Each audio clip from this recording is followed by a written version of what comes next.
ہم سڑکوں پر نماز نہیں پڑھنے دیں گے.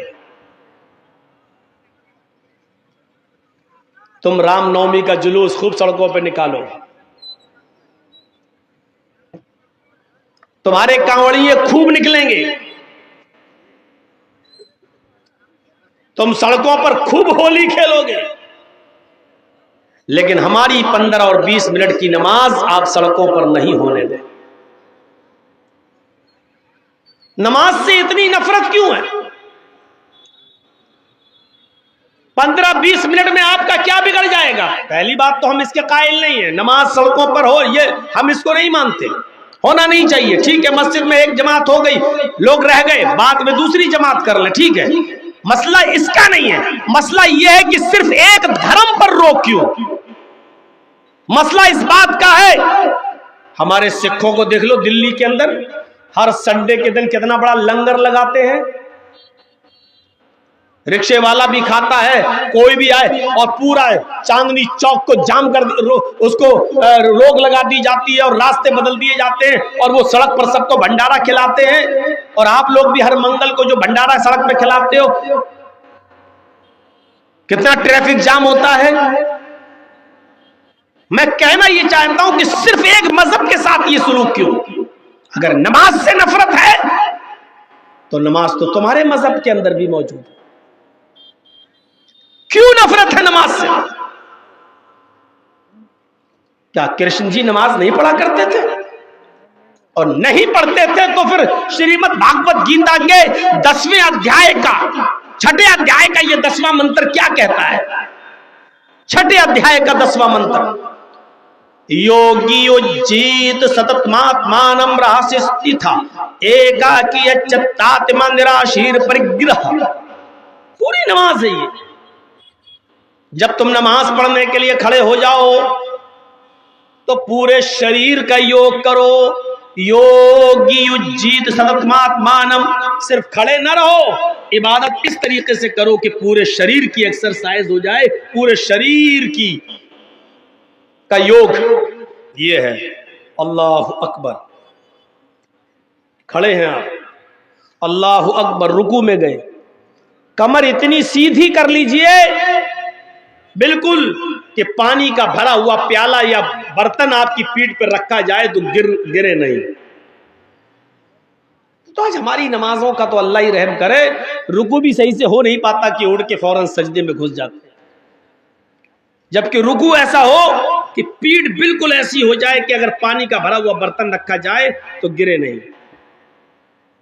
جب آپ اس طریقے سے رکوع کریں گے, انگلیاں کھلی ہوں گی, گھٹنے کو ٹائٹ طریقے سے پکڑیں گے, تو یہ آپ کی پیروں کی نسوں کا کھچان ہوگا, اور آپ کی یہ نسیں رگیں جام نہیں ہوں گی. آپ کا بلڈ سرکولیشن بڑھے گا, دماغ تک پہنچے گا, اور آپ کو پیروں میں جو رگیں کھچتی ہیں اس کی بیماری آپ کی ختم ہوگی. لیکن آپ کو تھوڑا لمبا رکوع کرنا پڑے گا.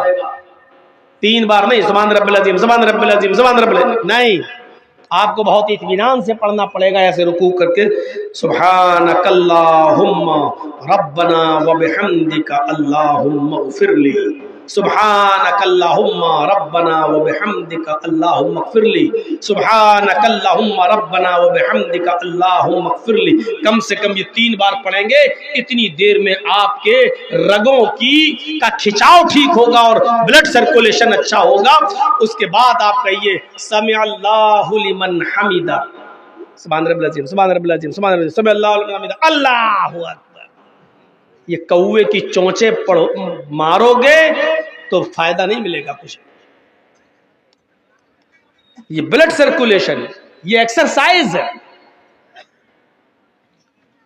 اس کے بعد اٹھیے, پھر سجدے میں جائیے, دونوں پیر آپ کے اس طریقے سے مڑے ہوئے ہوں, ایسے مان لیجئے ادھر آپ منہ کر کے نماز پڑھ رہے ہیں, قبلہ ادھر ہے, تو یہ ایسے پیر آپ کے مڑے ہوئے ہوں. یہاں سے جب رگیں کھچیں گی اور ریڑھ کی ہڈی تک پہنچتے ہوئے دماغ تک, سجدہ رکوع سے تھوڑا لمبا کیجئے.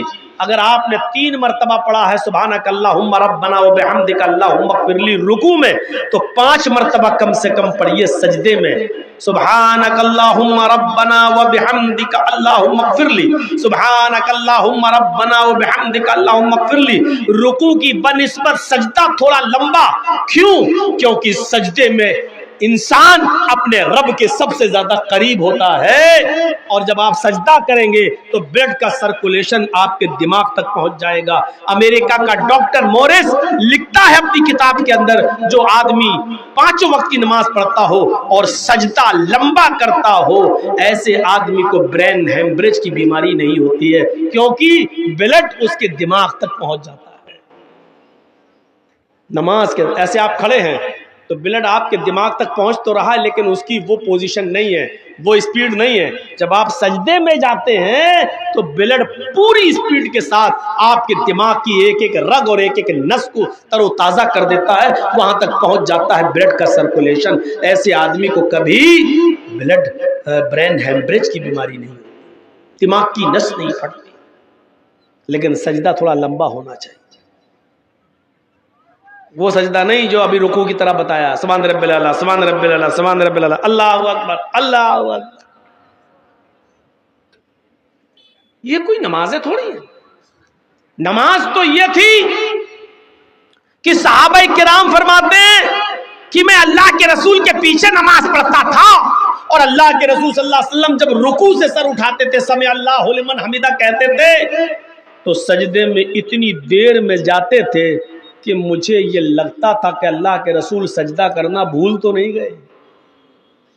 اب سوچئے کتنی دیر کھڑے رہتے ہوں گے، سمع اللہ لمن حمدہ،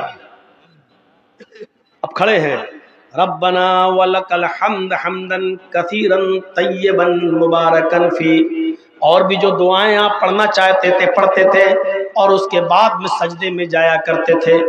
حضرت صحابہ کرام کہتے ہیں کہ جب اللہ کے نبی رکوع سے اٹھتے تھے تو ایسا سجدے میں جانے سے پہلے اتنی دیر کھڑے رہتے تھے کہ ہمیں ڈر لگتا تھا کہیں بھول تو نہیں گئے سجدہ کرنا، کہیں بھول تو نہیں گئے، اور جب سجدے میں جاتے تھے تو اتنی دیر میں اٹھتے تھے کہ مجھے ڈر لگتا تھا کہیں سجدے میں انتقال تو نہیں ہو گیا، اللہ کے رسول کہیں سجدے میں انتقال تو نہیں کر گئے۔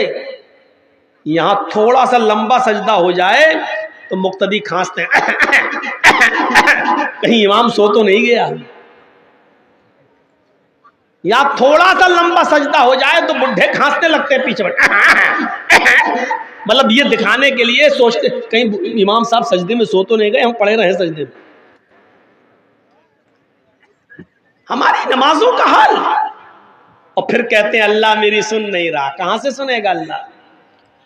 جو میں سر بسجدہ ہوا زمین پر، جو میں سر بسجدہ ہوا زمین پر، تو آسماں سے آنے لگی یہ ندا، تیرا دل تو ہے صنم آشنا، تجھے کیا ملے گا نماز میں۔ آج ہماری نمازیں ایسی ہیں، 4 منٹ میں 4 رکعتیں پڑھ لیتے ہیں، اللہ اکبر اللہ اکبر سمع اللہ لمن حمدہ، السلام علیکم ورحمۃ اللہ، السلام علیکم ورحمۃ اللہ، ہو گئی۔ بہت بڑا احسان کر دیا اللہ تعالیٰ۔ ارے کم سے کم نماز تو اچھی پڑھیے۔ بندہ جب نماز میں ہوتا تو اللہ سے ہم کلام ہوتا ہے، گفتگو کرتا ہے۔ اب نماز پڑھیے تو کیسے پڑھیے؟ اللہ اکبر، اللہم باعد بینی و بین خطایایا کما باعدت بین المشرق والمغرب، ایسے دعا پڑھیے۔ یہ نہیں اللہم باعد بینی و بین خطایایا کما باعدت بین المشرق والمغرب اللہم نقنی من الخطایا کما ینقی الثوب الابیض من الدنس، یہ کوئی دعا ہے؟ یہ آپ کیا مانگ رہے ہیں؟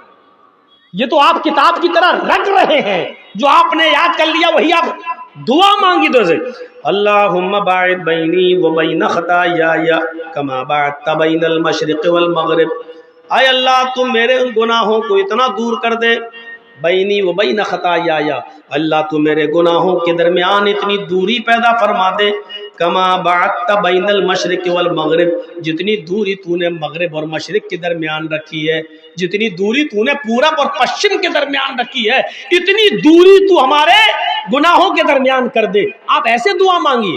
اچھا دعا جب مانگتے ہو تو کیسے کہتے ہو؟ اللہ میرے باپ کو ٹھیک کر دے، اللہ میرے بچے کو ٹھیک کر دے، اللہ میری بیٹی کو اچھا رشتہ دے دے، ایسے دعا مانگتے ہو گئی؟ جب آپ دعا مانگتے ہو نماز کے بعد بھی یا کبھی، تو کیسے دعا مانگتے ہو؟ اللہ میری اماں کو ٹھیک کر دے، اللہ میرے ابا کو ٹھیک کر دے، اللہ میرے بچے کو ٹھیک کر دے، اللہ میری پھوپھی کو ٹھیک کر دے، یہ دعا مانگتے ہو؟ ایسی تو کہتے ہو نا، اے اللہ تو مجھے ہدایت دے، اے اللہ تو مجھے قبر کے عذاب سے محفوظ فرما دے، اللہ تو میرے والد صاحب کی قبر کو نور سے بھر دے، اللہ تو میرے ماں باپ کی مغفرت فرما۔ آپ ایسی تو دعا مانگتے ہو، تو نماز میں آپ ایک ساتھ کیسے پڑھتے ہو؟ اہدنا الصراط المستقیم صراط الذین انعمت علیہم، ایسا پڑھے نماز میں نیت باندھی، الحمدللہ رب العالمین الرحمن الرحیم مالک یوم الدین ایاک نعبد و ایاک نستعین اہدنا الصراط المستقیم۔ ارے بھائی تم دعا مانگ رہے ہو، دعا مانگ رہے ہو، یہ کوئی دعا ہے؟ اہدنا الصراط المستقیم، اے اللہ تو ہم کو سیدھے راستے پر چلا، صراط الذین انعمت علیہم، اے اللہ مجھے ان لوگوں کے راستے پہ چلا جن کے اوپر تو نے انعام نازل کیا ہے، غیر المغضوب علیہم ولا الضالین، اللہ مجھے ان لوگوں کے راستے پہ مت چلا جن کے اوپر تیرا غیظ و غضب اور غصہ نازل ہوا۔ ایسے دعا مانگی جاتی ہے، اکیلے بھی پڑھ رہے ہیں تو ایسے ہی پڑھیے، اہدنا الصراط المستقیم صراط الذین انعمت علیہم غیر المغضوب علیہم ولا الضالین، ایسے پڑھیں، اکیلے بھی پڑھ رہے ہو تو۔ اور رکوع میں جائیے سبحان ربی العظیم نہیں، یہ تو سب سے چھوٹی سی دعا ہے، اور جو جس کو یاد نہ ہو تو یہ دعا پڑھ لے، لیکن رکوع میں بھی مانگی اللہ سے۔ اور رکوع کی سب سے افضل دعا کون سی ہے؟ رکوع اور سجدے دونوں میں پڑھی جاتی ہے دعا، سبحانک اللہم ربنا وبحمدک اللہم اغفر لی، سبحانک اللہم، اے اللہ تیری ذات پاک ہے، وبحمدک تیری تعریف کے ساتھ، سبحانک اللہم ربنا، اے ہمارے رب، وبحمدک اللہم اغفر لی، تو میری مغفرت فرما، اللہ تو مجھے بخش دے۔ ایسے دعا، یہ کوئی دعا ہے؟ سبحانک اللہم ربنا وبحمدک اللہم اغفر لی، سبحانک اللہم ربنا وبحمدک اللہم اغفر لی، سبحانک اللہم ربنا وبحمدک اللہم اغفر لی، یہ آپ ایسے دعا مانگ رہے ہیں؟ یہ دعا مانگنے کا طریقہ نہیں ہے۔ تیری ذات با برکت ہے، تو پاک ہے، تیری حمد کے ساتھ اللہ تو مجھے بخش دے، یہ تو آپ دھمکی دے رہے ہیں، یہ انداز نہیں ہونا چاہیے، مانگنے والا انداز ہو، اللہم اغفر لی۔ کوئی فقیر تمہارے دروازے پہ آئے کہ دے اے جلدی دے، دے دے دے دے دے، اللہ کے نام پہ دے، اللہ کے نام پہ دے، اللہ کے، آپ اس کو دیں گے؟ بھگائیں گے اس کو؟ وہی فقیر، بھائی میرا بیٹا بہت بیمار ہے، اس کو کینسر کی بیماری ہو چکی ہے، بھائی صاحب کچھ مدد کیجیے، صاحب میرے بچے کی طرف دیکھیے، اللہ تعالیٰ تمہیں بہت کچھ دے گا، جب وہ عاجزی کے ساتھ مانگے گا تو آپ کا دل پسیجے گا اور آپ دیں گے۔ اللہ رب العالمین کو اچھا لگتا ہے جب کوئی بندہ اس سے مانگتا ہے، جب کوئی بندہ اس کو پکارتا ہے۔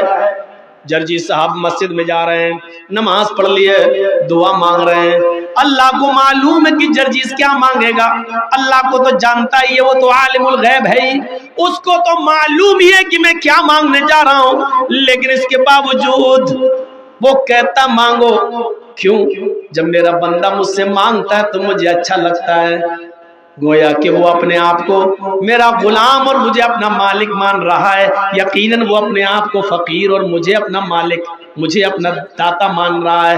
تو میرے بھائیوں، بچہ جب روتا ہے تو ماں کی پستان جوش بھرتی ہے، اور بچہ جب تک کھیلتا رہتا ہے تو ماں بھی دودھ نہیں پلاتی ہے، جب بچہ روتا ہے تو ماں اٹھاتی ہے اور اس کو سینے سے لگا کر دودھ پلاتی ہے، جبکہ ماں کو معلوم ہے 8 گھنٹے ہو گئے بچہ کھیل رہا ہے، اب بھوکا ہوگا، لیکن ماں پھر بھی دودھ نہیں پلاتی، جب تک بچہ روتا نہیں ہے ماں پستان سے نہیں لگاتی۔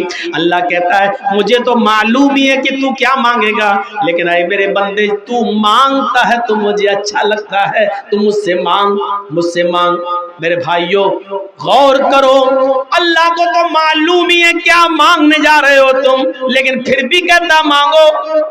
اور اگر کوئی آدمی مانگنا چھوڑ دے، مانگنا چھوڑ دے، اللہ کو پکارنا چھوڑ دے، تو اللہ کہتا ہے یستبدل قوما غیر قوم، اگر تم نے اللہ سے مانگنا چھوڑ دیا، اللہ کو پکارنا چھوڑ دیا، اللہ کو بلانا چھوڑ دیا، اللہ سے تم نے اپنی حاجتیں اور ضرورتیں مانگنا چھوڑ دی، تو اللہ تمہیں برباد کر دے گا، اللہ تمہیں اس دنیا سے مٹا دے گا، اور پھر تمہاری جگہ ایسی قوم کو لائے گا، ایسے لوگوں کو پیدا کرے گا جو دنیا میں آئیں گے اور پھر وہ اپنے رب سے توبہ کریں گے، استغفار کریں گے، اپنے رب کو پکاریں گے، اپنے رب سے مانگیں گے۔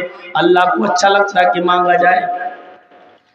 مسلمانوں، جب تم اتحیات میں بیٹھ جاؤ تو بڑے اطمینان سے بیٹھا کرو۔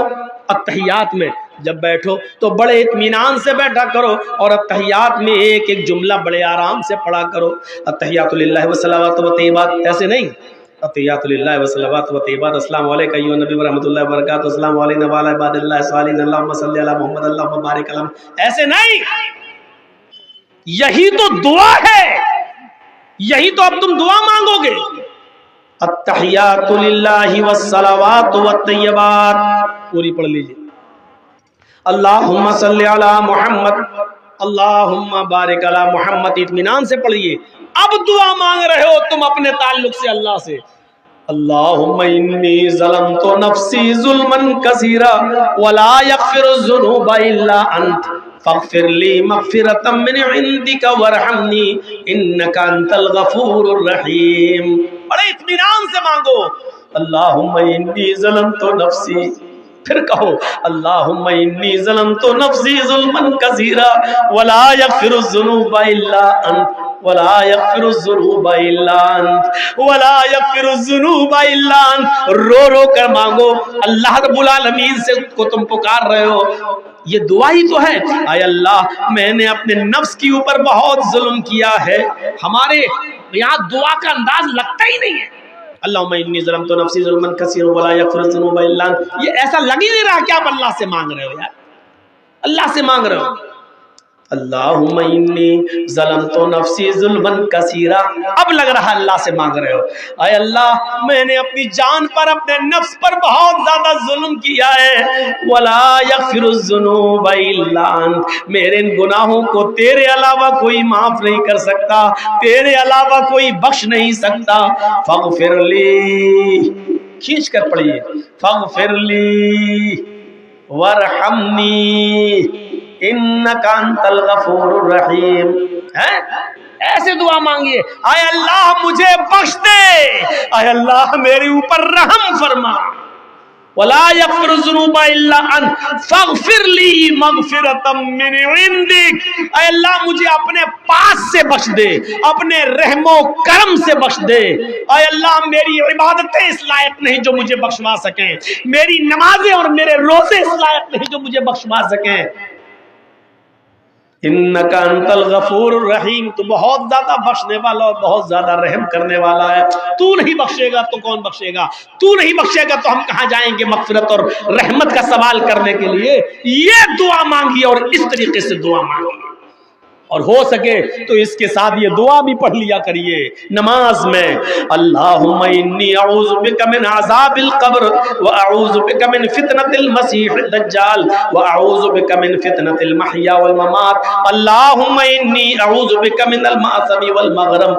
اللہ کے رسول ہر فرض نماز کے بعد، ہر فرض نماز میں اس دعا کو، آپ نے جب بھی نماز پڑھی تو اس دعا کو ضرور پڑھا اور عذاب قبر سے پناہ مانگی.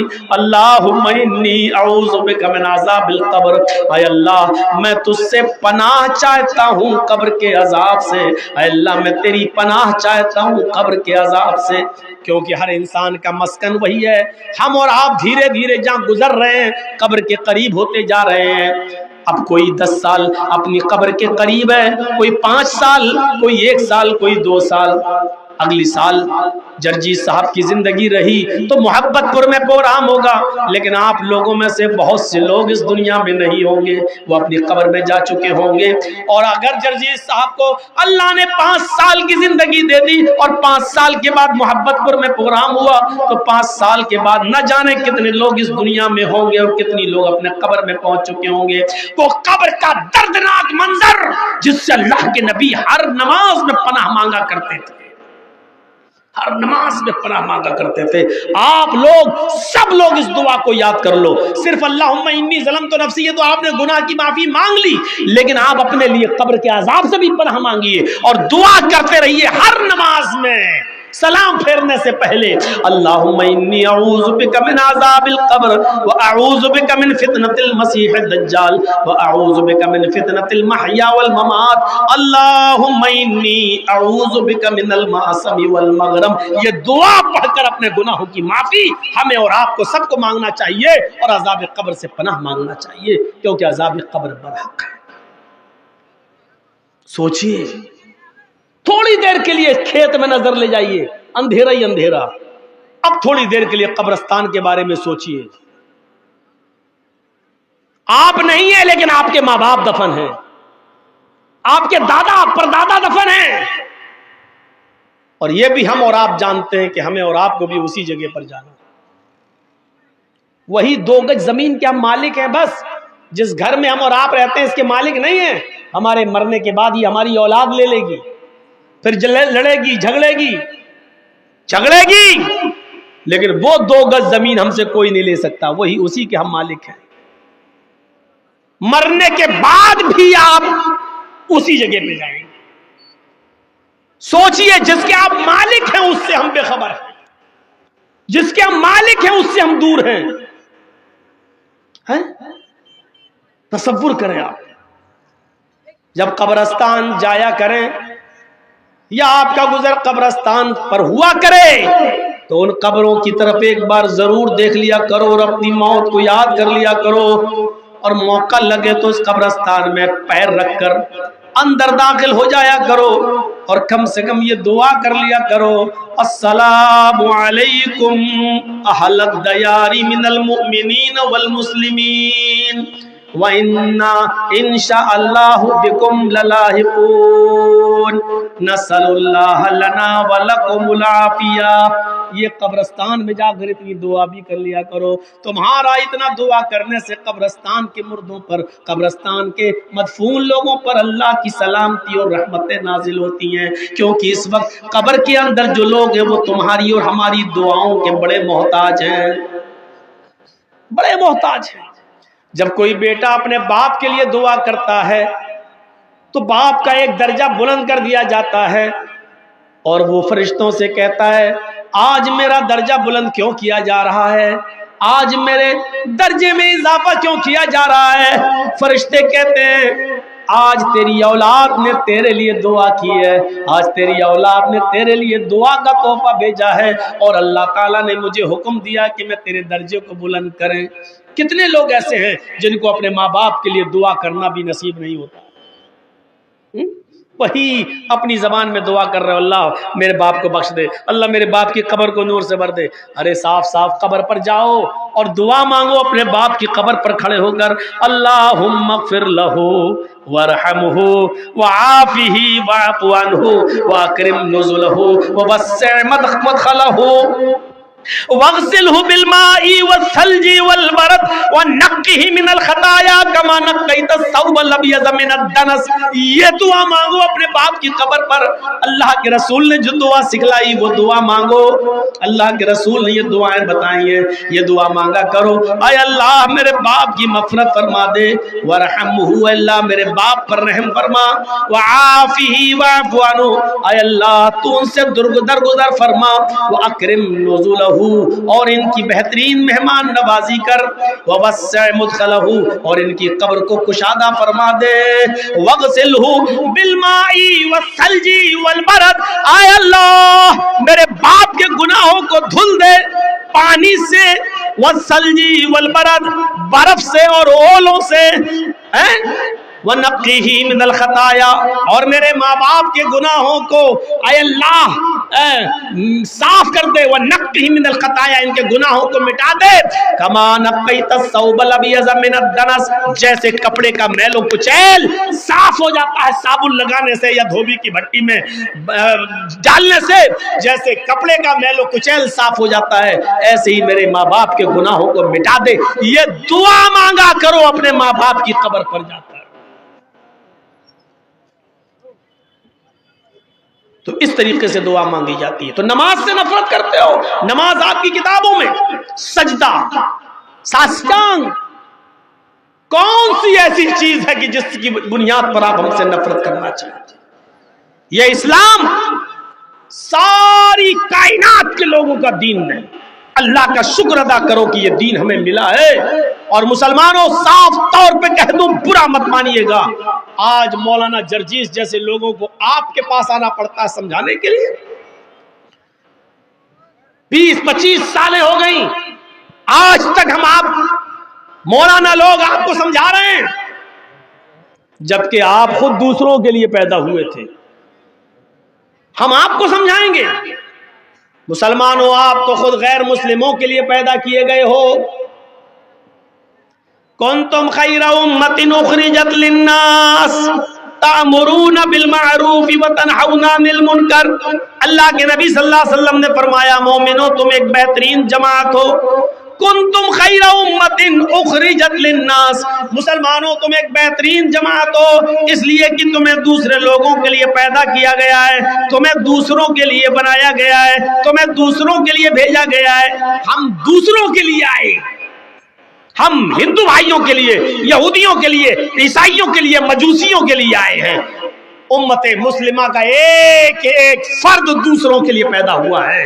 جو قوم دوسروں کے لیے پیدا ہوئی تھی آج وہی محتاج ہو گئی ہے، آج اسی کو سمجھانا پڑ رہا ہے، آج اسی کے پیچھے پڑنا پڑ رہا ہے، آج اسی کو نماز اور روزے کی طرف بلانا پڑ رہا ہے. اس سے زیادہ میرے بھائیوں آج ہمارے رونے کے دن اور کیا ہو سکتے ہیں، اور افسوس کے دن اور کیا ہو سکتے ہیں. اسلام جس کی خوبیوں کو دیکھ کر لوگ اسلام کی طرف دوڑتے تھے آج دور ہو رہے ہیں. ہمارے حالات دیکھ کر آج دور ہو رہے ہیں، ہماری کنڈیشن دیکھ کر آج ہم سے لوگ دور بھاگ رہے ہیں. کل تک جب بجتی ہوئی بینڈ اور باجے کے ساتھ بارات آیا کرتی تھی اور ہماری مسجدوں میں نماز ہوا کرتی تھی تو غیر مسلم بھائی دور سے اپنی بارات کے باجے گاجے بند کر دیا کرتے تھے اور کہتے تھے کہ مسلمان لوگ مسجد میں نماز پڑھ رہے ہیں، اگر ہم بینڈ باجے کے ساتھ بجتی ہوئی بارات لے جائیں گے تو ان مسلمانوں کو تکلیف ہوگی. کل تک وہ بینڈ اور باجے بند کر دیا کرتے تھے اور مسجد سے گزر جایا کرتے تھے اور کافی دور جانے کے بعد وہ بینڈ باجے بجایا کرتے تھے.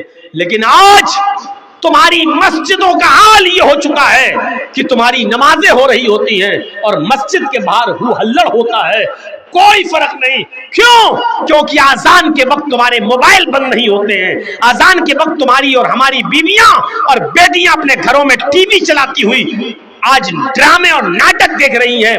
جب ہم نے اللہ کی آواز کی کوئی قدر نہیں کی تو اللہ رب العالمین نے ہمیں بھی آج غیر مسلموں کی نظر میں گرا دیا ہے، ان کے دلوں سے ہمارا رعب و دبدبا نکال دیا ہے اور آج ہم اس نوعیت پر پہنچ چکے ہیں. اللہ رب العالمین نے ہمارا رعب و دبدبا ان کے اندر سے نکال دیا ہے. کیوں نہیں نکالے گا؟ دنیا کی محبت ہمارے دلوں میں اس طریقے سے رچ گئی اور بس گئی، اتنے برے حالات، اتنی بری کنڈیشن، لیکن ہمیں آج بھی اپنی پڑی ہوئی ہے. آپ کو معلوم ہے کہ آپ کس دروازے پر بیٹھے ہیں؟ ہمیں اور آپ کو اس کی کا علم نہیں ہے. اس وقت ہم کہاں کھڑے ہیں آپ کو پتہ نہیں ہے، کیا پلاننگ اور کیا منصوبے ہو رہے ہیں آپ اس سے واقف نہیں ہیں. میرے بھائیوں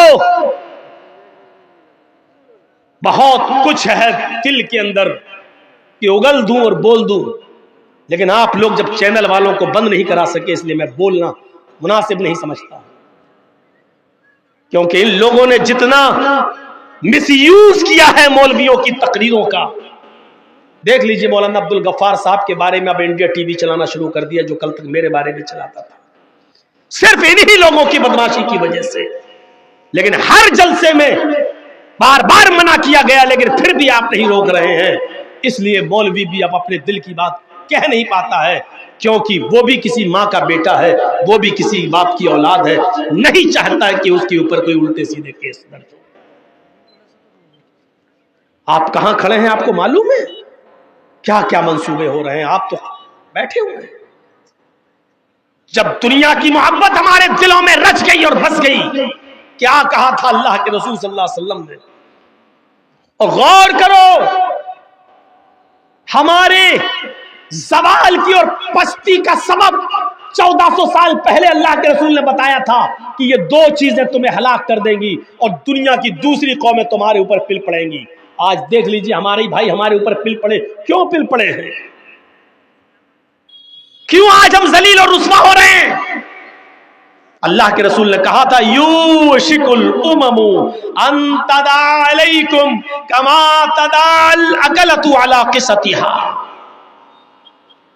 ایک ایسا زمانہ تمہارے اوپر آ جائے گا کہ دنیا کی ساری قومیں تمہارے اوپر ایسے پل پڑیں گی جیسے بھوکے لوگ دسترخوان کے اوپر پل پڑتے ہیں،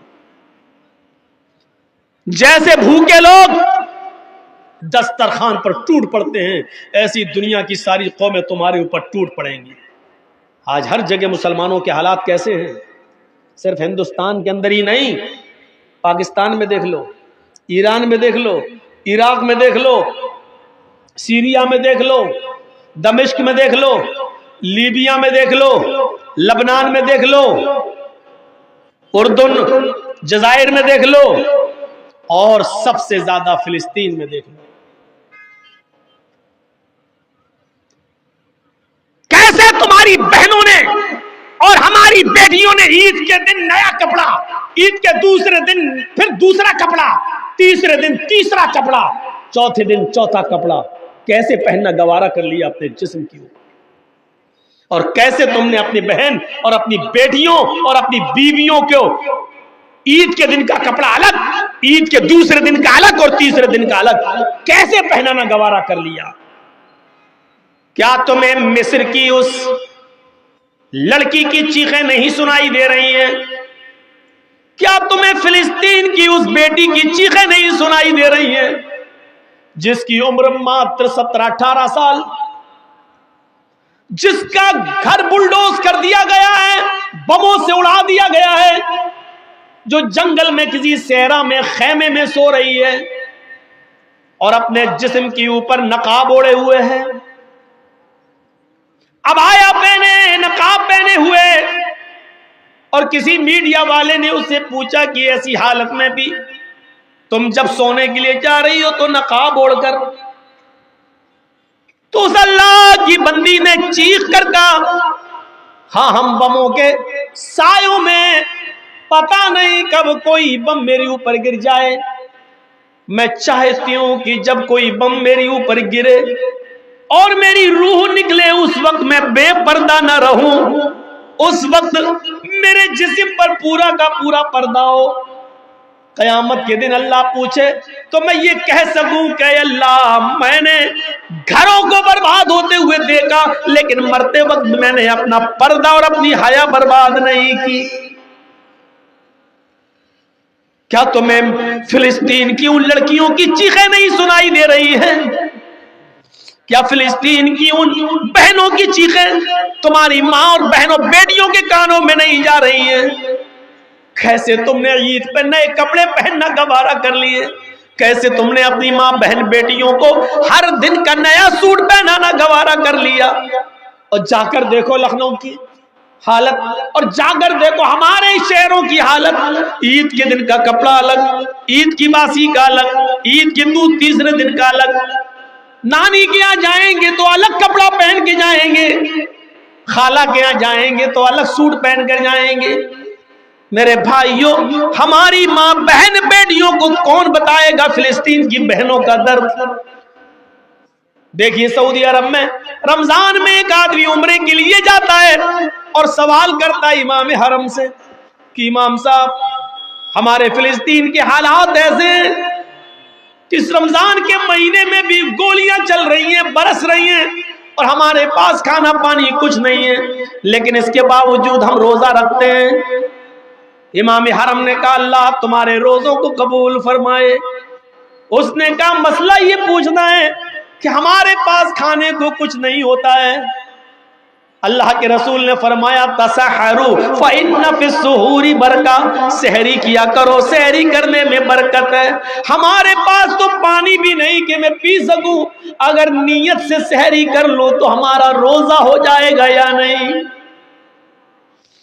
پھر اس آدمی نے سوال کیا امام محترم روزہ رکھ لیا نیت سے، شام کو افطار کرنے کے لیے ہمارے پاس ایک کھجور بھی نہیں، ایک گھوٹ پانی بھی نہیں، کھانا تو دور کی بات، ایک گھوٹ پانی بھی نہیں، اگر نیت سے ہم روزہ کھول لیں کہ میں نے روزہ کھول لیا، اتنا دل میں نیت کر لیں تو میرا روزہ افطار ہو جائے گا یا نہیں؟ اتنا سننا تھا کہ امام حرم ڈھیکے مار مار کے رونے لگے، چیخ چیخ کر رونے لگے، اور اس فلسطینی نوجوان کو اپنے سینے سے لگایا، ایسے تم نے 100 200 لوگوں کو اپنے دسترخوانوں پر افطار کرا کے رنگین قسم کے کھانے رکھ کر ان کی فوٹو لے کر واٹس ایپ پہ ڈال کر نمائش کرنا کیسے گوارا کر لیا؟ کیا تمہیں فلسطین کے ان نوجوانوں کا درد تمہارے سینوں میں پیدا نہیں ہوا؟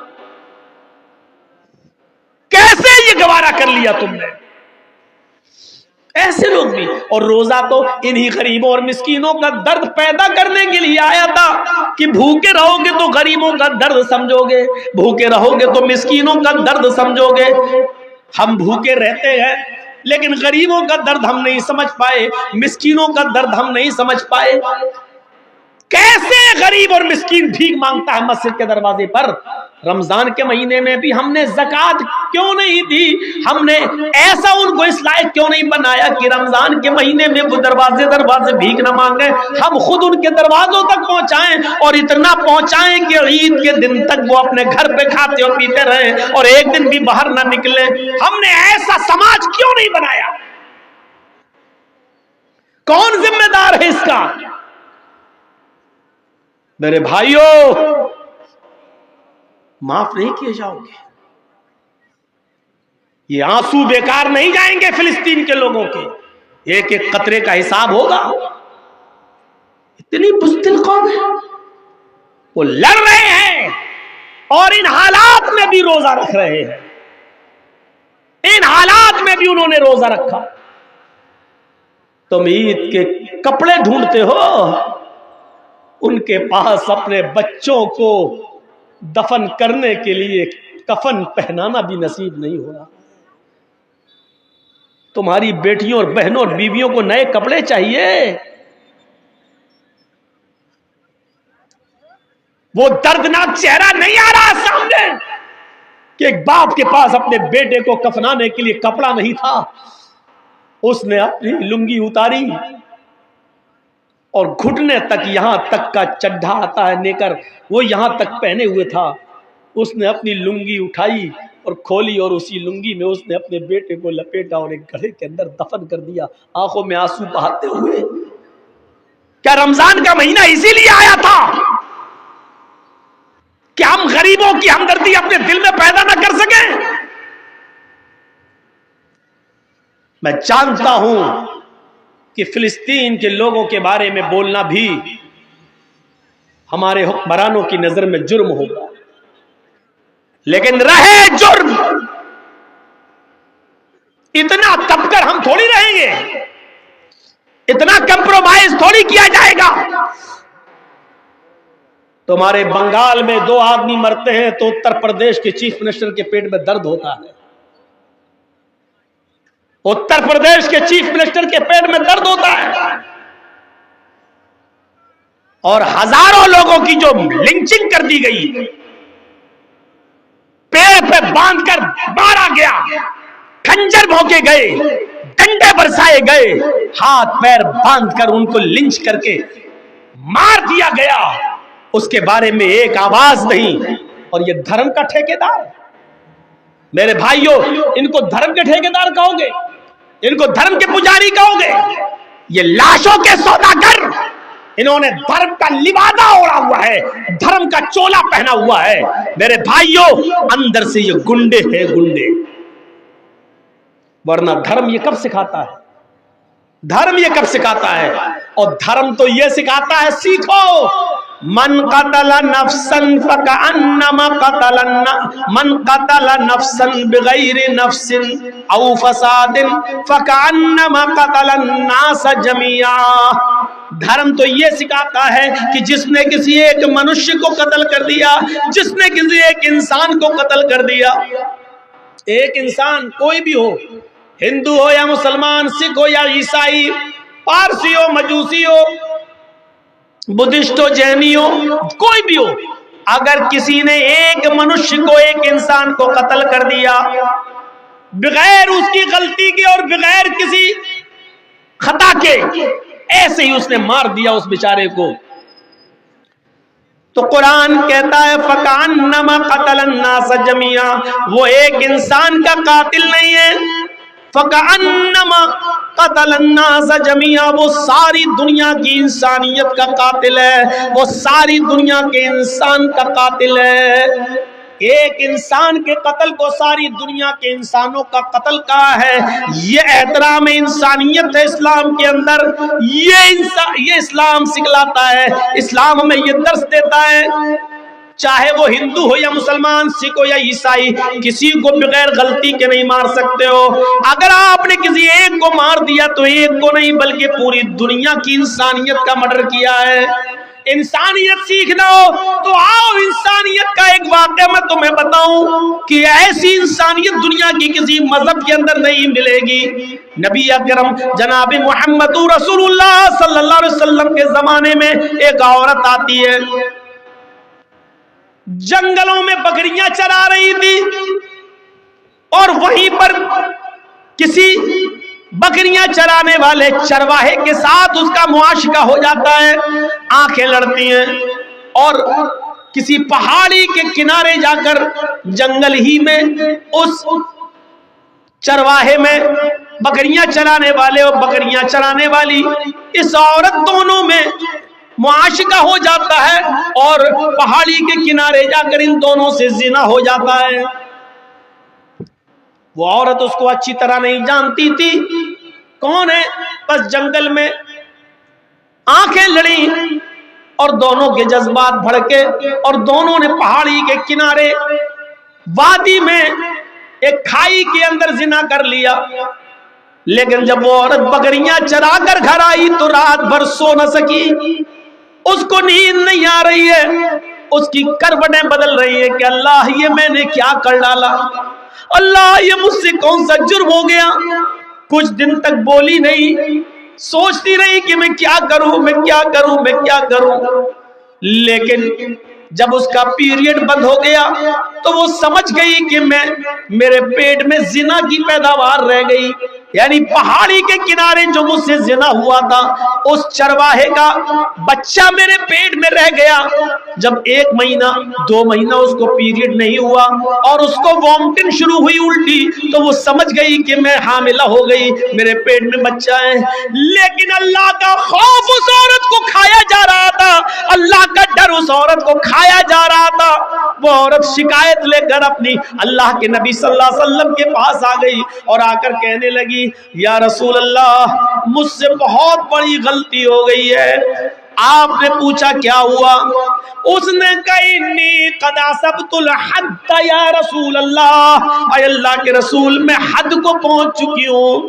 آپ نے کہا ایسا کون سا جرم کیا کہ تمہارے اوپر حد نافذ کی جائے؟ کہنے لگی انی حبلہ من الزنا، میں زنا سے حاملہ ہو چکی ہوں۔ آپ نے صحابہ سے کہا ذرا اس کے منہ کو سونگو تو کہیں شراب کے نشے میں تو نہیں بول رہی ہے۔ صحابہ نے کہا اللہ کے رسول شراب کے نشے میں نہیں بول رہی ہے۔ پھر آپ نے اس سے وضاحت پوچھی کیا ریئل میں زنا ہوا ہے، حقیقت میں زنا ہوا ہے؟ تم زنا جانتی ہو کس کو کہتے ہیں؟ اس نے اقرار کیا ہاں۔ اللہ کے نبی نے کہا تمہیں اس کی سزا معلوم ہے کہ جی؟ کیا؟ کہا میں شادی شدہ ہوں، میرا شوہر کئی مہینے سے نہیں تھا، اس لیے جوانی کے جذبات میں بہہ کر مجھ سے یہ غلطی ہو گئی۔ مجھے معلوم ہے کہ شادی شدہ عورت کی سزا زنا کی اس عورت کو پتھروں سے مار مار کے ہلاک کرنا ہے۔ کہا اچھا جب تمہیں معلوم ہی ہے تو پھر سزا کے لیے تیار ہو جاؤ۔ اس نے کہا اللہ کے رسول میں تیار ہوں۔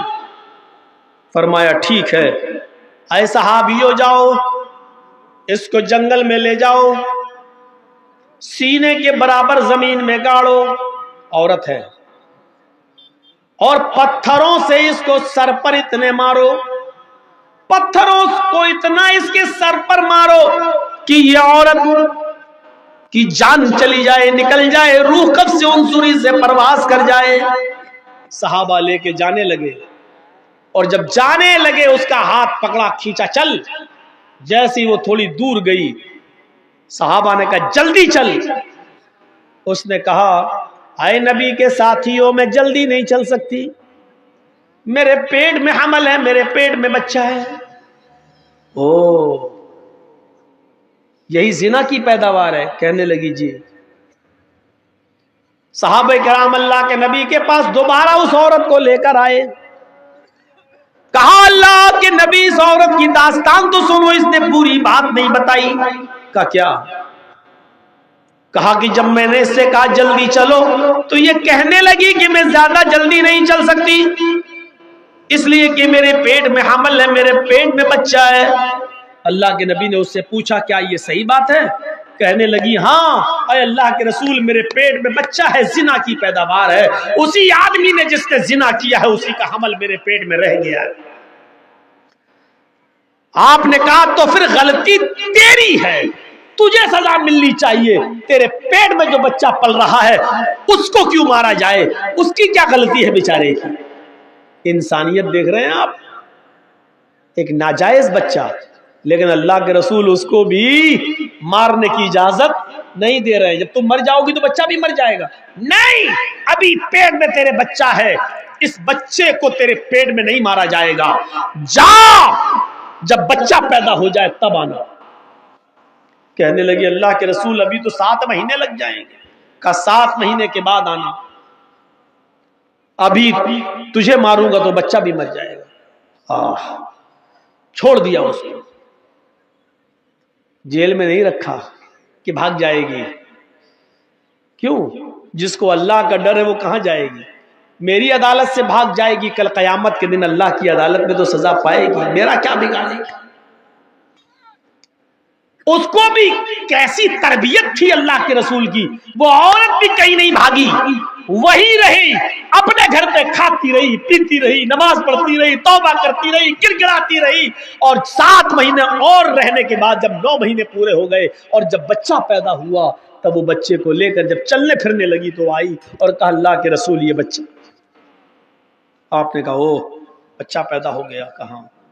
صحابہ جاؤ اب اس کو لے جاؤ اور اس کو سنسار کر دو.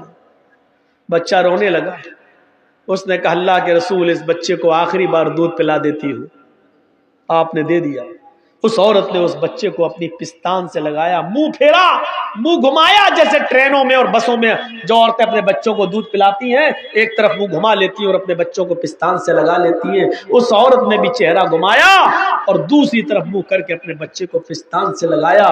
بچے نے دودھ پیا، اتنا پیا کہ دودھ اس کے ہونٹوں پر، دودھ اس کے منہ پر آ گیا اور ہنسنے لگا. اللہ کے رسول کو اس نے وہ بچہ دے دیا. نبی اکرم اس بچے کو اپنی گود میں لیتے ہیں. ناجائز بچہ، اس بچے کا اصلی باپ کا پتہ نہیں، لیکن اللہ کے رسول لے رہے ہیں گود میں. کیوں؟ کیونکہ اس بچے کا کیا قصور ہے؟ اس کی کیا غلطی ہے؟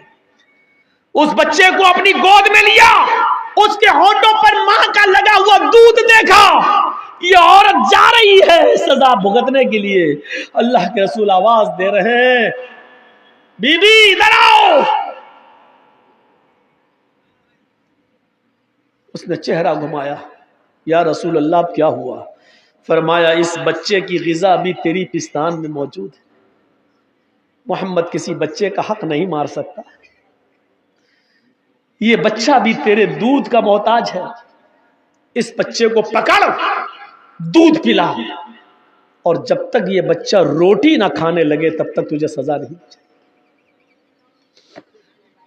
کہنے لگی اللہ کے رسول اگر بیچ میں مر گئی تو جہنم میں جاؤں گی. کہا نہیں، تیری نیت تو اچھی ہے، اللہ نیت کے مطابق جزا و سزا دیتا ہے. جا، جب دودھ روٹی کھانے لگے اور دودھ چھوڑ دے تب آنا. بچے کو اس نے دودھ پلایا اور جب بچہ روٹی کھانے لگا، روٹی دانتوں سے توڑنے لگا، تب وہ لے کر آئی. اے اللہ کے رسول دیکھیے بچہ روٹی کھا رہا ہے. جب آپ نے دیکھا کہ بچہ اب روٹی کھانے لگا ہے تب اس عورت کے اس بچے کو اپنی گود میں لے لیا اور ایک صحابی کے حوالے کر دیا، اس بچے کی پرورش تم کرو، اس بچے کو تم پالو. اور اس عورت سے کہنے لگے کہ اے عورت، اب محمد الرسول اللہ کی عدالت میں تجھے اور زیادہ مہلت دینے کی کوئی گنجائش نہیں ہے. جتنی گنجائش میں دے سکتا تھا اتنی دے دی، جتنی مہلت میرے ہاتھ میں تھی وہ میں دے چکا ہوں. اب شریعت محمدی میں تیرے لیے کوئی مہلت باقی نہیں ہے، اے میرے صحابیوں اب اس عورت کو لے جاؤ اور اس کو جا کر سنسار کر دو، پتھروں سے مار مار کے ہلاک کر دو۔ اس عورت کو جنگل میں لے جایا گیا، اس عورت کو سینے کے برابر زمین میں گاڑا گیا اور سارے صحابہ نے پتھر اٹھا لیے۔ پہلا پتھر خالد ابن ولید نے اس عورت کے سر پہ مارا، اس کا سر پہلے ہی پتھر میں پھٹ گیا، اس کے خون کا فوارہ نکلا اور خون کی چھینٹیں خالد ابن ولید کے کپڑوں پہ آئیں۔ خالد ابن ولید نے دیکھا کہ اس کے خون نے میرے کپڑے خراب کر دیے تو اس کو گالی دے دی، کم بخت تیرا ستیہ ناش جائے، ملعون زانیہ بدچلن، تیرے خون نے میرے کپڑے ناپاک کر دیے، تیرے خون نے میرے کپڑے گندے کر دیے۔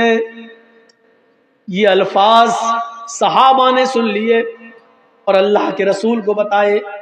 عورت تو اس دنیا سے چلی گئی، عورت تو اس دنیا سے رخصت ہو گئی، پتھر کھا کھا کر اس نے تو اپنی جان دے دی، لیکن اللہ کے رسول صلی اللہ علیہ وسلم کو اتنا برا لگا کہ خالد ابن ولید نے یہ جملے کیوں بولے۔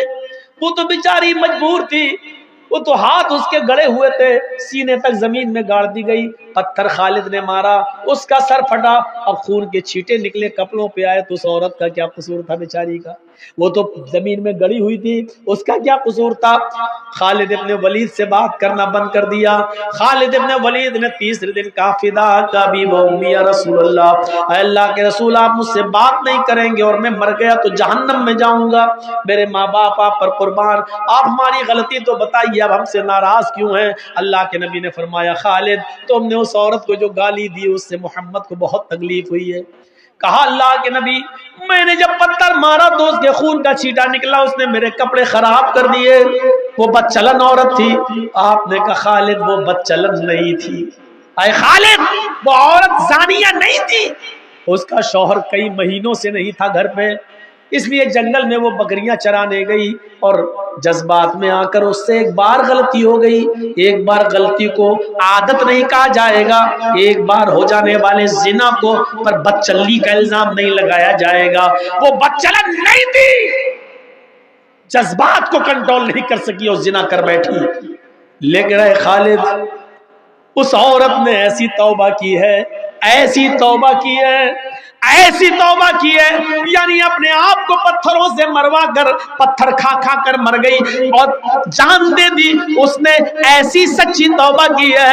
اے خالد اگر اس ایک عورت کی توبہ کو اس مدینے کے 70 گناہگاروں پر ڈال دیا جائے، 70 جہنمیوں پر بھی ڈال دیا جائے تو ایک عورت کی توبہ سے ان 70 کے 70 جہنمیوں کی بخشش ہو جائے، اس ایک عورت کی توبہ سے 70 کے 70 جہنمی بھی جنت میں چلے جائیں، اتنی سچی توبہ کی ہے اس عورت۔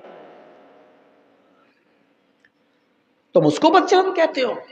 یہ پورا واقعہ بتانے کا مقصد یہ ہے کہ یہ ہے اسلام جس نے ایک معصوم اور ایک ناجائز اور ایک ایسے بچے کو بھی مرنے نہیں دیا جو بچہ اپنی ماں کے پیٹ میں پل رہا تھا اور جس کے باپ کا پتہ نہیں۔ اسلام اس کا نام ہے جو کسی ایک معصوم بچے کی بھی جان چاہے وہ ناجائز ہی کیوں نہ ہو، اگر کوئی عورت آج بھی اگر زنا سے حاملہ ہو گئی ہو، پریگننٹ ہو گئی ہو، تو آج بھی اسلام اس عورت کو سزا نہیں دے سکتا۔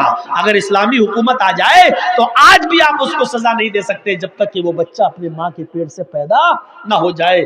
اسلام انسانیت کا اتنا احترام کرتا ہے کہ ایک معصوم اور بے گناہ بچے کی جان لینے کو بھی جائز قرار نہیں دیتا۔ ایشوریہ دھرم ایک ہی ہے اور وہ اسلام ہے۔ الگ بات ہے کوئی اگر کہتا ہے کہ ہم سناتنی ہیں، کہو اپنے آپ کو سناتنی، لیکن مول شکشاؤں کو تو دیکھو، مول تعلیمات جو ہیں ان کو تو دیکھو، جو شکشائیں جو تعلیمات آپ کے سناتن دھرم میں ہیں وہ اسلام سے مل رہی ہیں۔ کلمہ سب کا ایک، ہر زمانے میں یہی کلمہ پڑھا جاتا رہا۔ نوح علیہ السلام اس دنیا میں آئے تو کلمہ پڑھا جاتا تھا لا الہ الا اللہ، نوح رسول اللہ۔ موسیٰ علیہ السلام اس دنیا میں آئے تو کلمہ پڑھا جاتا تھا لا الہ الا اللہ، موسیٰ رسول اللہ۔ عیسیٰ علیہ السلام اس دنیا میں آئے تو کلمہ پڑھا جاتا تھا لا الہ الا اللہ عیسیٰ رسول اللہ، اور جب محمد رسول اللہ اس دنیا میں آئے تو کلمہ پڑھا جاتا ہے لا الہ الا اللہ محمد رسول اللہ۔ یہ لا الہ الا اللہ کبھی نہیں بدلا گیا، کبھی نہیں۔ یہ اتنا اسپشٹ کلمہ ہے، منتر ہے کہ بڑے سے بڑا ہندو پنڈت بھی جب مرتا ہے تو مرنے سے پہلے اپنے بیٹے کو یہ کلمہ پڑھنے کی وصیت کرتا ہے اور انکہی کے جملے سکھلاتا ہے اور کہتا ہے کہ بیٹے جیسے میں مرتے وقت یہ منتر پڑھ رہا ہوں تم بھی مرنے سے پہلے یہ منتر پڑھ لینا۔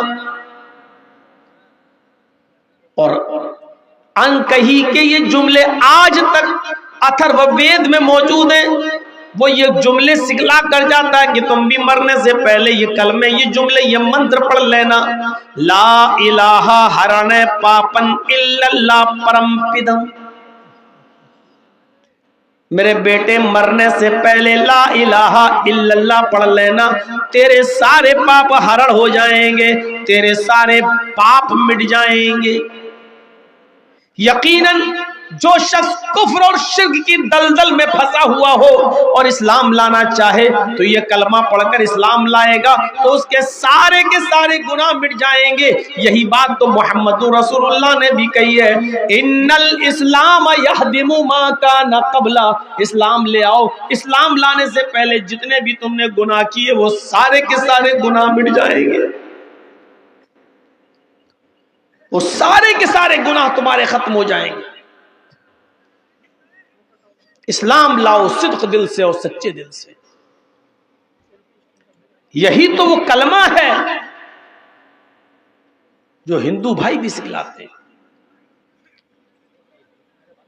ایکم برہما دتیہ ناستے نے ناستے کنچن، ہر تقریر میں توحید جب بھی لوگ بیان کریں گے اور ہندو دھرم پر جب بولیں گے تو اس پر یہ منتر ہر آدمی پڑھے گا جو بھی ہو۔ جیسے لا الہ الا اللہ اسلام کی مین بنیاد ہے، اسی طریقے سے ہندو دھرم کے اندر یہ برہم سوتر مین مول منتر ہے، ایکم برہما دتیہ ناستے ناستے کنچن۔ اس برہانڈ کا رچیتا اور رچنا کار اس دنیا کا بنانے والا ایک ہی ہے، اس ورلڈ کا ماسٹر ایک ہی ہے، کریٹر آف یونیورس ایک ہی ہے، اس کائنات کی تخلیق کرنے والا، اس کائنات کا پیدا کرنے والا، اس برہانڈ کا برہما اور اس برہانڈ کا رچیتا اور رچنا کار ایک ہے، ماسٹر آف ورلڈ ایک ہے، کریٹر آف یونیورس ایک ہے، دتیہ ناستے دوسرا نہیں ہے، نیہ بالکل نہیں ہے، نا نہیں ہے، نہیں ہے، کنچن ذرا سا بھی نہیں ہے۔ آئے لوگوں دھیان سے سنو کہ اس ورلڈ کا، اس دنیا کا، اس برہانڈ کا رچیتا اور رچنا کار ایک ہی ہے، دوسرا نہیں ہے، بالکل نہیں ہے، نہیں ہے، نہیں ہے، قطعی نہیں ہے، ہرگز نہیں ہے، ذرا سا بھی نہیں ہے۔ اتنے شاندار زوردار الفاظوں میں ہندو دھرم کے اندر یہ منتر موجود ہے، ہم نے بتایا نہیں لوگوں کو۔ آئے 33 کروڑ دیوی دیوتاؤں کی پوجا کرنے والوں، تمہارا دھرم تو یہ کہہ رہا ہے، تمہارا مول منتر تو یہ کہہ رہا ہے کہ اس برہانڈ کا رچیتا اور رچنا کار ایک ہے، ہم نے بتایا نہیں، یہ ہماری غلطی ہے، ہم مسلمانوں کی غلطی ہے کہ ہم نے یہ بتایا نہیں، اور تم غلطی سے یہ سمجھ بیٹھے ہو کہ ہم محمد رسول اللہ کے دین کو فالو کر رہے ہیں۔ ارے محمد رسول اللہ کو تم آخری نبی مانتے ہیں، ورنہ یہ دین تو آدم سے لے کر محمد رسول اللہ تک جتنے بھی نبی آئے سب کا یہی دین تھا، یہی دین نوح کا تھا، یہی دین منو کا تھا، یہی دین ابراہیم کا تھا، یہی دین موسیٰ کا تھا، یہی دین عیسیٰ کا تھا، یہی دین رام چندر جی لے کر آئے، اور یہی دھرم کی شکشا ہمیں کرشن جی نے بھی دی ہے، کرشن جی نے بھی دی ہے۔ ہم ناکام رہے تمہیں سمجھانے میں، 25 سالیں تو تقریباً ہمیں ہو گئیں بتاتے بتاتے، لیکن آج تک ہم ناکام رہے، اپنے ہندو بھائیوں کو نہیں بتا پائے کہ یہ دین تمہارا بھی ہے، یہ دھرم تمہارا بھی ہے، اور ہم نے بھی محنتیں نہیں کی، اور آج اس کا نتیجہ یہ بھگتنا پڑ رہا ہے جو ہم دیکھ رہے ہیں۔ اتنی نفرت اتنا زہر گھول دیا گیا ہے آج کہ اب غیر مسلموں کے ہاں جو بچے پیدا ہو رہے ہیں وہ آگے چل کر جب بڑے ہوں گے تو ان کے دلوں سے، ان کے ذہنوں سے کبھی ہماری نفرت نہیں نکل سکتی ہے، کیونکہ بچپن میں جو سکھایا جاتا ہے وہ بڑھاپے تک نقش ہو جاتا ہے، کبھی مٹتا نہیں۔ آج ایک چھوٹی سی چیز اپنے معاشرے سے ہٹا کر دیکھ لو آپ، فرض نماز کے بعد امام بہت سی مسجدوں میں آج بھی دعا مانگتا ہے ہاتھ اٹھا کر، مجبور ہے بیچارہ، کیونکہ اگر نہیں مانگے گا تو اس کو مسجد کا متولی مسجد میں رہنے نہیں دے گا، جبکہ سب جانتے ہیں کہ دعا ہر انسان کا پرسنل معاملہ ہے، اس کا اجتماعیت سے کوئی تعلق نہیں ہے۔ بھائی ہمیں بخار ہے، تم کو ٹی بی ہے، کسی کو کینسر ہے، ہمیں یہ دعا مانگنا ہے کہ اللہ مجھے کینسر کی بیماری ہے، مجھے شفا عطا فرما، آپ کو یہ دعا کرنا ہے کہ اللہ مجھے ٹی بی کی بیماری ہے تو مجھے شفا عطا فرما، کسی کو دعا کرنا ہے کہ اللہ میری بیٹی کا رشتہ نہیں آتا، دیندار رشتہ عطا فرما۔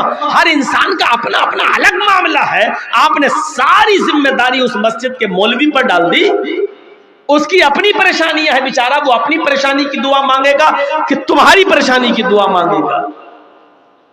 یہ سوچنے والی بات ہے، اپنی عقل میں لانے والی بات ہے، لیکن آج بھی بہت سی مسجدوں میں میرے بھائیوں نہیں ہٹا پا رہا ہے، یہ دعا بیچارہ ختم نہیں کر پا رہا ہے۔ کیوں؟ کیونکہ اس کو ڈر ہے کہ اگر ہم نے ایسا کیا تو مسجد کا متولی ہمیں رہنے نہیں دے گا۔ کیوں؟ آج بھی کہتا ہے، وہ کیا کہتے ہیں وہاں کے لوگ، آ گئے یہ نئے مولوی پڑھ کے، ہم باپ دادا کے زمانے سے مسجد میں ایسے ہی ہوتے ہوئے دیکھتے ہوئے چلے آ رہے ہیں، یہ آگے ختم کرانے کے لیے۔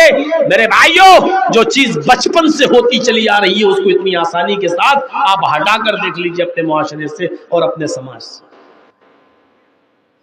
جن بچوں کے ذہنوں میں مسلمانوں کی نفرت بھر دی گئی ہے، کل جب یہ بڑے ہوں گے تو آج کے ہمارے غیر مسلم بھائیوں سے زیادہ خطرناک ہوں گے یہ لوگ، کیونکہ ان کے دماغوں میں جو بھرا جا رہا ہے وہ فیوچر کے لیے اور مستقبل کے لیے اچھا نہیں ہے۔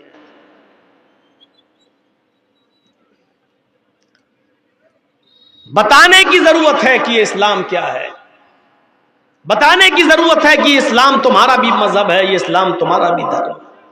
کون سی ایسی چیز ہے جو مسلمان کرتا ہے اور تمہارے یہاں نہیں کی جاتی ہے؟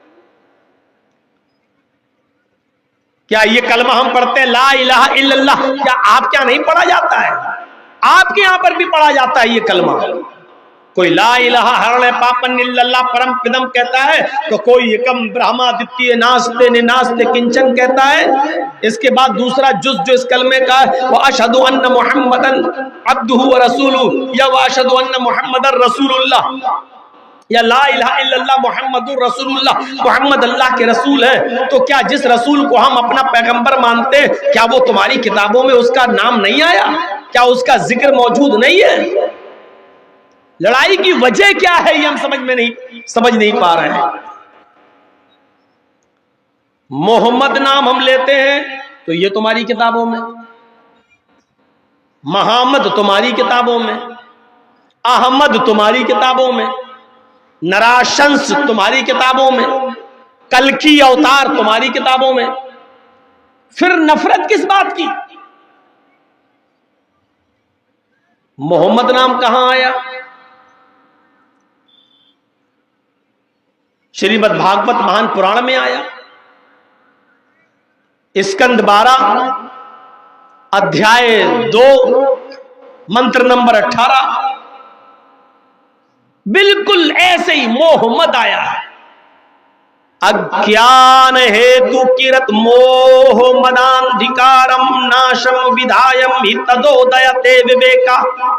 تمہارے پنڈتوں نے ترجمہ کیا ہے، ڈاکٹر ایم اے سری واستو، ہمارے نہیں ہیں، آپ کے پنڈت ہیں، سنسکرت میں پی ایچ ڈی کیے ہیں، ڈاکٹر ہیں، بڑے پنڈت ہیں، اور ترجمہ کر رہے ہیں کہ محمد آئیں گے تو اندھیرا ناش کر دیں گے، محمداندھکارم ناشم، محمد کے آنے کے بعد اندھیرا مٹ جائے گا، اندھیرے کا ناش ہو جائے گا، اندھیرا ختم ہو جائے گا۔ آپ ہمیں نفرت کر رہے ہیں ہم سے؟ یہ محمد نام آیا ہے آپ کے ویدوں میں،